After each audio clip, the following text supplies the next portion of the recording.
आज जो मैं मूवी एक्सप्लेन करने वाली हूँ उसका नाम है द बॉस बेबी, जो कि साल 2017 में रिलीज हुई थी। मूवी के स्टार्ट में हमें क्यूट सी फैमिली को दिखाया जाता है जिसका एक छोटा बेटा जिसका नाम टिम होता है, उसकी अपनी एक इमेजिनरी दुनिया होती है जिसमें वो डिफरेंट कैरेक्टर के साथ खेला करता है।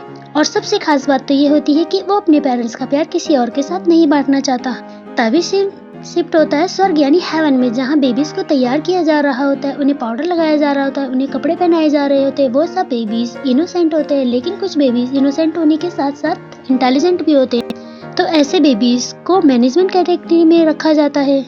उन्हें 3 पीस सूट पहनाया जाता है जो कि ब्लैक कलर का होता है, जैसे किसी बॉस या वर्किंग मैन का हो। उन्हें घड़ी पहनाई जाती है और साथ में उन्हें एक ब्रीफकेस भी दिया जाता है। और हम देखते हैं कि इन बेबीज की टीम होती है जो सब बेबीज को मैनेज किया करेगी और ऑफिस भी जाया करेगी। तो हुआ ना कुछ डिफरेंस। तो अब आते हैं मूवी के मेन स्टोरी की तरफ, जहां हमें दिखाया जाता है कि टिम का एक छोटा भाई आने वाला है। तो टिम के पेरेंट्स बहुत खुश होते हैं। तभी टिम खिड़की से देखता है कि उसके छोटे भाई ने 3 पीस सूट पहना है और वो बड़ों की तरह चल रहा है। पर अंदर आते ही उसके पेरेंट्स उसे गोद में उठा लेते हैं जैसे कोई छोटा बेबी हो। लेकिन टिम को ये सब अच्छा नहीं लग रहा होता है, क्योंकि उसने आते ही सबको अपने पीछे लगा लिया होता है और पूरे घर में उसी की आवाजें आने लगती है। और टिम के पेरेंट्स ने भी टिम के छोटे भाई को ही ज्यादा अटेंशन देने लगे है, जिसके कारण अब टिम उदास होने लगता है। और अब उसके पेरेंट्स के पास उसको स्टोरी सुनाने के लिए भी टाइम नहीं है। लेकिन एक दिन जब टिम के पेरेंट्स सो रहे होते हैं, तभी टिम देखता है कि उसका छोटा भाई फोन पर बातें कर रहा है, जबकि उसके उम्र के बच्चे तो ठीक से बोल भी नहीं पाते हैं। तभी टिम को शक होने लगता है कि उसका भाई हो ना हो वो कोई बॉस है। टिम उसके पास जाता है और उससे कहता है कि तुम कौन हो और कहां से आए हो, तुमने मेरी घर में मेरी जगह ले ली है। तब बॉस भी कहता है, अरे बच्चे ये तुम्हारे बस की बात नहीं है, और कहता है मैं एक मिशन पर आया हूँ, और उसे कुछ पैसे देकर चुप रहने को कहता है। तब टिम उसे कहता है कि तुम किस मिशन की बात कर रहे हो, तुम एक नॉर्मल बेबी तो नहीं हो, मैं तुम्हारी हकीकत मॉम डैड को बता दूंगा। पर तब बॉस भी कहता है कि तुम चाहो मॉम डैड को कुछ भी कह लो, पर वो तुम्हारी बात पर यकीन नहीं करेंगे, वो फिर भी मुझसे ही प्यार करेंगे। और टिम को गुस्सा आ जाता है और वो कहता है कि तुम बहुत बुरे हो और मैं ये सीक्रेट सबके सामने लाऊंगा। लेकिन बात तो बॉस बेबी की सही थी कि टिम की बातों पर कौन यकीन करेगा। पर इन सब के लिए टिम को कुछ सबूत इकट्ठा करने थे, जिसके लिए वो एक माइक छिपा लेता है जहाँ पर बॉस बेबी रहा करता था। साथ साथ वो स्पाई ग्लास भी बनाता है। एक दिन बॉस बेबी एक सीक्रेट मीटिंग रखता है जिसमें वो बाकी बेबी को भी बुलाता है। पर घर वालों को लगता है कि ये सब बेबीज आपस में खेल रहे हैं, पर उन्हें क्या पता ये तो माजरा ही कुछ और है। तभी बॉस बेबी को पता चल जाता है कि उसका भाई आवाज रिकॉर्ड कर रहा है। तो वो बाकी बेबीज को शोर करने को कहता है ताकि उसके भाई को कुछ सुनाई ना दे, और वो सब ऐसा ही करते हैं। तभी बॉस बेबी अपनी मीटिंग स्टार्ट करता है और बाकी बेबीज को बताता है कि ये है पपी यानी डॉग। इंसान अब इन्हें प्यार करने लगे हैं, जबकि इंसानों को बेबीज को प्यार करनी चाहिए, न कि पपी को। तब बॉस बेबी उन्हें बताता है कि एक पपी कंपनी है जिसे जाकर हमें रोकना है, ताकि पेरेंट्स बेबीज को प्यार करें ना कि पपी को।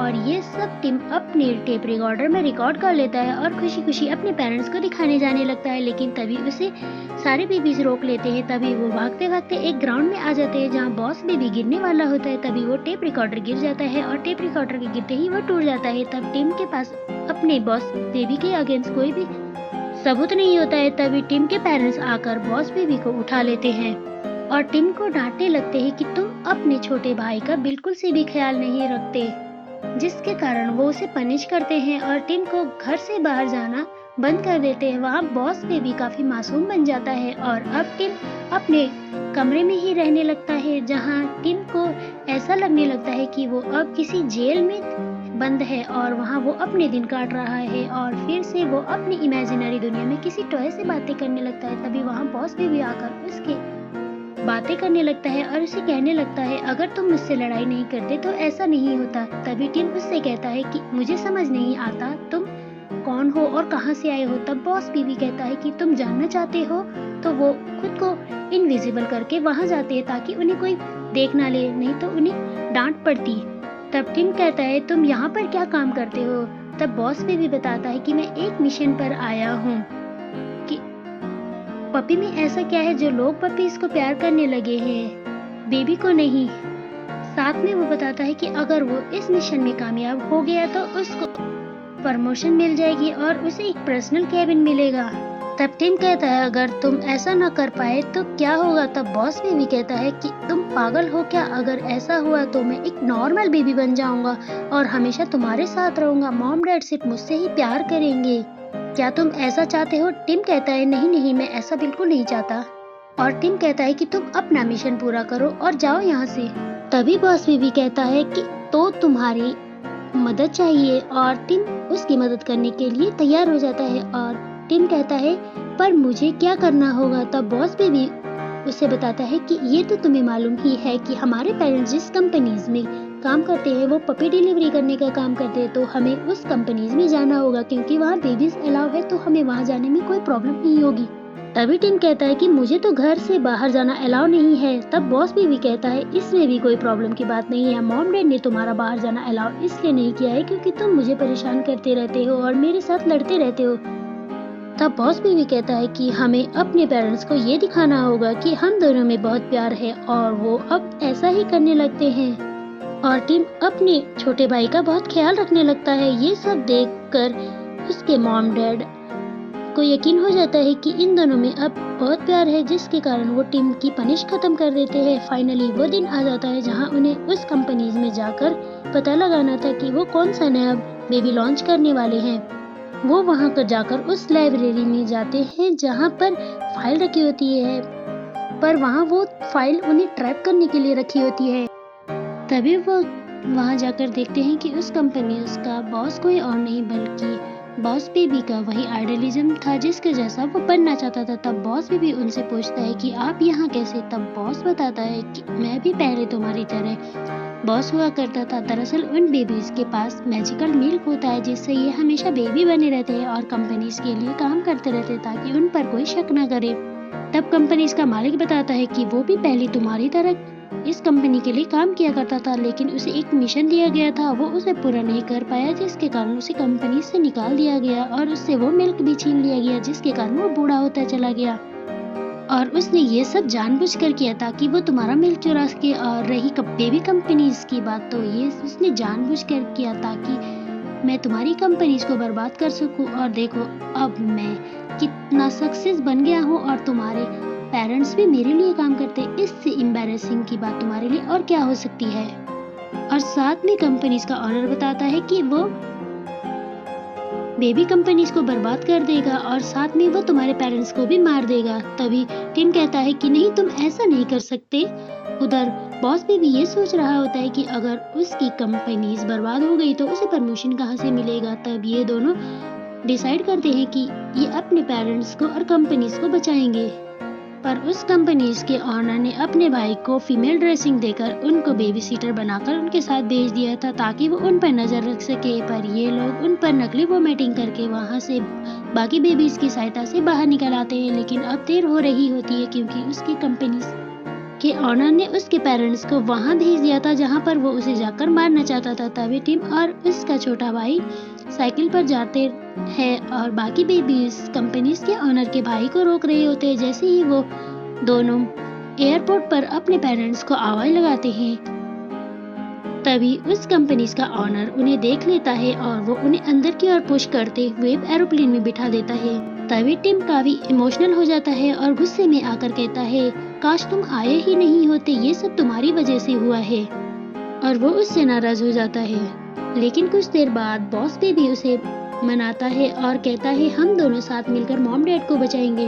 और वो दोनों बचते बचाते एरोप्लेन में बैठ जाते हैं। वहां जाकर वो कहते हैं कि हम कैप्टन के बेटे हैं। और वो फाइनली उस जगह पर पहुंच जाते हैं जहां न्यू बेबी का लॉन्चिंग थी। तभी हमें उस कंपनी के ऑनर को दिखाया जाता है जो उस बेबी को दिखा रहा होता है जो बहुत क्यूट होता है। और तभी सारे पेरेंट्स अपने बेबीज को छोड़ उस पपीज की तरफ भागते हैं और यही तो चाहता था उस कंपनीज का ऑनर। तभी उनके पेरेंट्स अपने बेबीज को देख लेते हैं। तभी कंपनीज का ऑनर उन्हें बंद कर देता है। फिर वो दोनों एक पाइप पर चढ़ जाते हैं और डिसाइड करते हैं कि वो उन पपीज की मदद से अपने पेरेंट्स को बचाएंगे क्योंकि उनके पेरेंट्स उस बर्ड शेप में बंद थे और अब जल्दी से बॉस बेबी उस रॉकेट का दरवाजा खोल देता है, जिससे सारे के सारे पपीज बाहर आ जाते हैं और वो बॉक्स भी उन्हीं के साथ बाहर आ जाता है और वहाँ उनके पेरेंट्स भी बच जाते हैं। और वहाँ वो कंपनीज का ऑनर उस मिल्क में गिर जाता है, जिससे वो बेबी बन जाता है और उसका भाई उसे उठाकर अपने साथ ले जाता है। और अब बॉस बेबी का मिशन पूरा हो गया था, क्योंकि उसने रॉकेट को रोक दिया था जिसमें बेबीज जाने वाले थे। इसलिए वो बहुत खुश होते हैं और टिम से कहता है कि अब मैं वापस जाऊंगा और मुझे प्रमोशन मिल जाएगी। यहाँ टिम भी काफी खुश होता है कि उसका भाई यहाँ से जाने वाला है और अब सारा का सारा प्यार उसे ही मिलने वाला था। जाने से पहले वो थोड़ा सा उदास होता है और बॉस बेबी सभी को गुड बाय कहकर वहाँ से चला जाता है, जिसके बाद वहाँ छोटे छोटे रोबोट्स आकर उनकी मेमोरीज को इरेज करने लगते हैं, ताकि उन्हें ये लगे कि यहाँ कभी कोई छोटा बेबी आया ही नहीं था। उसका वहाँ से सारा सामान भी ले जा लेते हैं और यहाँ पहली बार टिम को काफी उदास महसूस होने लगता है और दूसरी तरफ बॉस बेबी काफी सेलिब्रेशन कर रहा होता है और उसे प्रमोशन मिल जाती है और उसे पर्सनल कैबिन भी मिल जाता है। पर अब दोनों काफी उदास रहने लगते हैं, तो टिम उसे लेटर लिखता है कि छोटे भाई वापस आ जाओ, हम दोनों मिलकर साथ रहेंगे और साथ बड़े होंगे। इस लेटर को पढ़कर बॉस बेबी भी काफी उदास होता है और वो उसका छोटा भाई बनना प्रेफर करता है और वो बेबीज की लाइन में आकर उनके घर आ जाता है। और मूवीज के लास्ट सीन में हमें दिखाया जाता है कि टिम अब काफी बड़ा हो गया है। वो ये सब स्टोरी अपनी बेटीज को सुना रहा होता है, पर तभी वहाँ एक और न्यू बेबी पैदा होती है जो कि बॉस होती है। तो ये मूवी यहीं पर एंड होती है।